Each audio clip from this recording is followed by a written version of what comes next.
So as I said at the end of the last video, a little slightly different take off Monday is, Monday we talked about how you catch on, and then they're going to go look for new supply because they need to be revered and looked at and worshipped and all this. Tied into that, the narcissist wants easy. They want easy. They want the least effort, the most agreeable person. A conformist who doesn't ask a lot of questions is probably the best suitable person for a narcissist.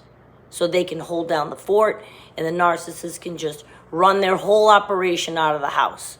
They can have a steady partner. They can have a wife. She can be the mother of the kids. She sets everything up, runs the whole family, and the narcissist can be out there doing their thing. When we caught on, like we do, we talked about on Monday, when we catch on to the narcissist, if we're not a conformist, not easy, and we do ask questions, that's a reason they're going to go out and find new supply. We're becoming too difficult. How dare we? Do you have a question about why I went behind your back? How dare we? How dare we inquire or want to discuss it or want to ask them what they were thinking when they did it? Or aren't you happy here? I thought we were happy here. What happened to the guy in love bombing? Like, we have questions. A lot of us do. And we go through the fights and the knockdown drag out fights. And then the abuse comes and the devalue creeps in. Why? Because they have to get you back for being difficult. You're presenting challenges to them. You're wanting to chat, talk it out, fight. They don't want to fight, even though that gives them fuel also, especially if the fight's big enough, dramatic enough. They like that. But they don't want to live with it all the time. And because you're fighting, they know with all of your dismay and sadness and anger, they know how you feel about them now. It can't be the same. It's not going to ever be the same. And they know it, that you felt when they watched you swoon during love bombing. That gives them wicked fuel. The dramatic fighting gives them fuel too, because they're getting attention like a toddler. I told you before many times that my narcissist used to say, I don't know, it just makes me think you love me so much that you're getting this mad. That was him trying to convince himself that I was still seeing him the same way.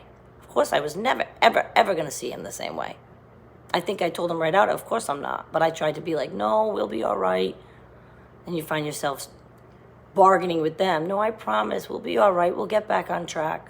I remember saying that once. I can't believe I would even give a millimeter of effort to someone to get back on any track. I can't believe it.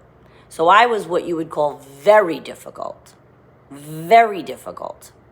Very much a challenge to the narcissist. Would never shut up about any of the behavior. And what happened? It got worse. And I was on such a cycle, I didn't even recognize it at the time. It would be infraction, fight. Talking for hours is my method of fight. I want to sit down and talk about it, and I don't care if it takes 6 hours. Of course he would entertain me. He's got nothing better to do. And I told you his phone would go off while we're having the big epiphany, you're going to learn about loyalty and go forward and not do that again conversation. His text would go off, and he's already doing it again with the same person he just did it with. Why? Because I'm being difficult. He wants easy. The new girl didn't know anything yet. She was all charmed. She thought he was gorgeous and handsome and fun and funny, and he wants to be seen that way. He wants to be seen through your eyes. How you look at them is how they want to be seen if it's good. Now, if they, through your eyes, know that now you're looking at them and it's bad because you caught on to something and now you're being difficult, they want easy. And they want it to be easy for them. So they're going to go out and find new supply until they become difficult.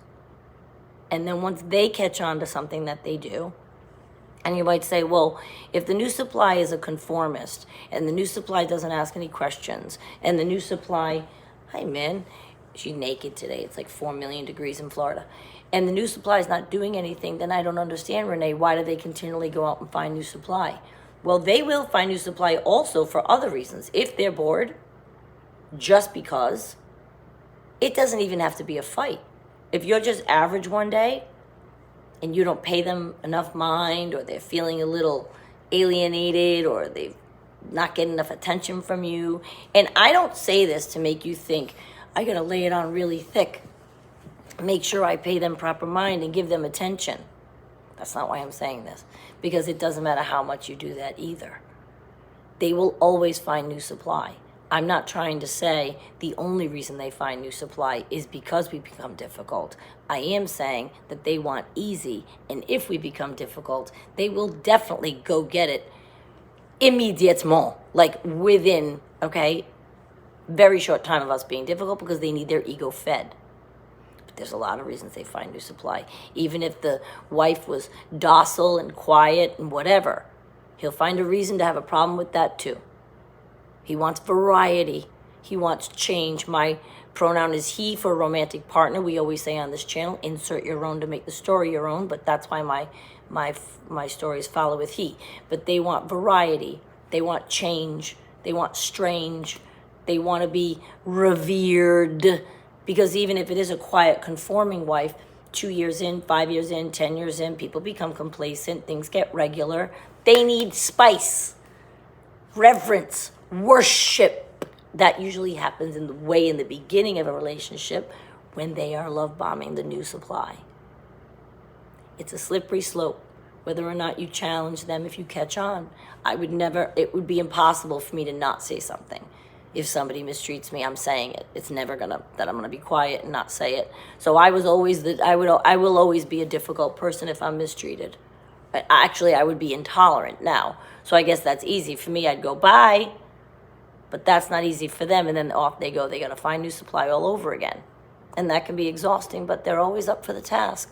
I have no voice, you guys, because I was on vacation for 10 days. And I just did a lot of talking, I guess. So that's why my voice sounds like this. But I want you to understand this, because you have a right to inquire and ask questions if you catch on to your narcissist.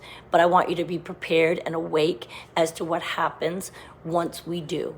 And they say we become difficult, I say we're inquiring, and we have a right to know everything that we're asking. Do what you think is right, and don't let them push you into just being easy because you think that's going to make them not step out. They already know you saw them. Doesn't matter really at this point if you really make it that difficult. If they feel it's coming, they feel it. You can feel the temperature of a house drop or raise. What is it?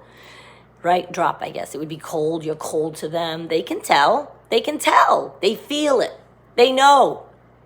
That's all it has to be. That's you being difficult. What if I sailed through and never say, I told you they could get bored. So there's always a chance that they'll get it, but if we become difficult, they're definitely going to go out and search for easy. I'll see you guys Friday. Thanks for watching.